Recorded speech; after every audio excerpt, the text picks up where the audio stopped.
Ben, les postes réservés aux femmes, ça a été aussi une bataille. C'était de dire que il y avait 3 postes sur le bureau de la FTQ qui étaient réservés aux femmes. Les postes, il y en avait un par syndicat. Il y en avait eu un pour les conseils du travail. Et puis là, il y en ajoutait 3 pour les femmes. Ça débalançait un peu leurs affaires, tu sais, les gros syndicats, les petits syndicats, les affaires qui suivaient. Puis là, on était 3 là, nous autres, là. On venait dans le fond d'un syndicat ou on venait d'un conseil du travail. Mais on voulait nos postes pour qu'ils entendent parler des femmes. On était vice-présidente de la FTQ. Ça graffinait, tu sais, ça les fatiguait. Avant ça, il y a eu une femme sur le bureau de la FTQ, pas dans un poste réservé, pour mon syndicat. Elle s'appelait Marie Pinsonneau. Elle était la première femme sur le bureau de la FTQ, à siéger sur le bureau de la FTQ. Et je dois vous dire que ça n'a pas été facile. Moi, je le sais. C'était mon amie, puis on se parlait beaucoup. Fallait être faite forte. Fallait l'endurer, puis elle avait son patois sur le bureau. Elle amenait tout à ça, c'était « Si c'est bon pour Pitou, c'est bon pour Minou. » Vous l'oubliez, là, les petits gars. Si c'est bon pour Pitou. Alors, elle amenait tout le temps les femmes. Mais tu sais, on partait de loin, de très loin. Mais ça a quand même été la première à s'asseoir dans le club des gars. Et je trouve qu'il faut le souligner parce que ça prenait beaucoup de courage. J'étais revenue dans mon syndicat. Et les filles sont venues me voir, puis ils ont dit, pourquoi tu ne présentes pas, toi, Michel? Puis, fait que, ouais, je dis, là, je vais aller voir, tu sais, faut que j'en parle à mon syndicat, parce que moi, je travaillais à plein temps pour un syndicat, là, j'étais pas comme une militante. Fait que mon syndicat a dit oui, puis, fait que je me suis ramassée sur le siège, sur un des 3 sièges des postes réservés aux femmes. En même temps, j'avais déjà été au conseil longtemps, j'avais été présidente du conseil. Puis comme je suis quelqu'un qui n'a pas la langue dans sa poche, j'étais au conseil général depuis des années.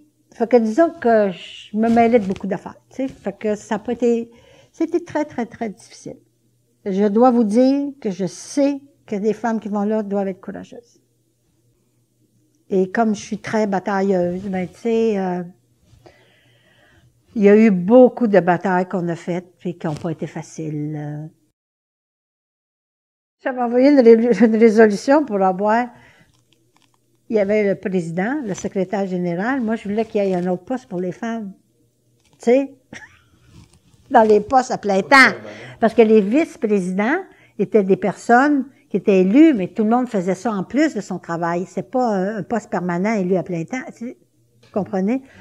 Alors, parce que moi, je leur avais dit, bon, là, vous avez un duo d'hommes, on va passer un trio mix. Tu sais, c'est pas...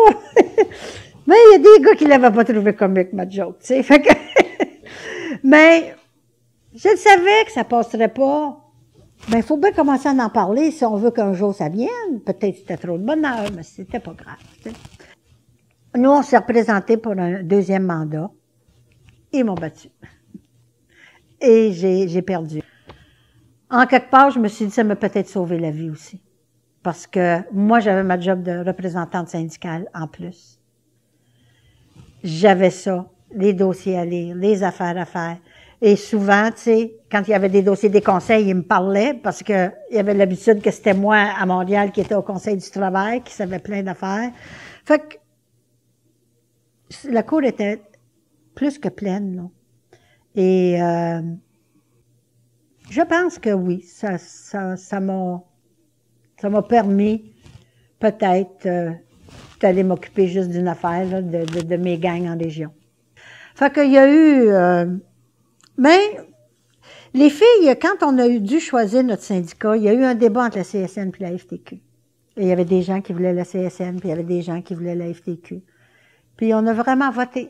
Puis c'était la grosse majorité qui voulait la FTQ. Alors, c'était un choix. On savait qu'on était dans une centrale avec la majorité d'hommes. On préférait son fonctionnement. On aimait ça, puis faire notre place. Puis, fait que c'était aussi un choix de cœur, la FTQ. Ça n'a jamais été une erreur.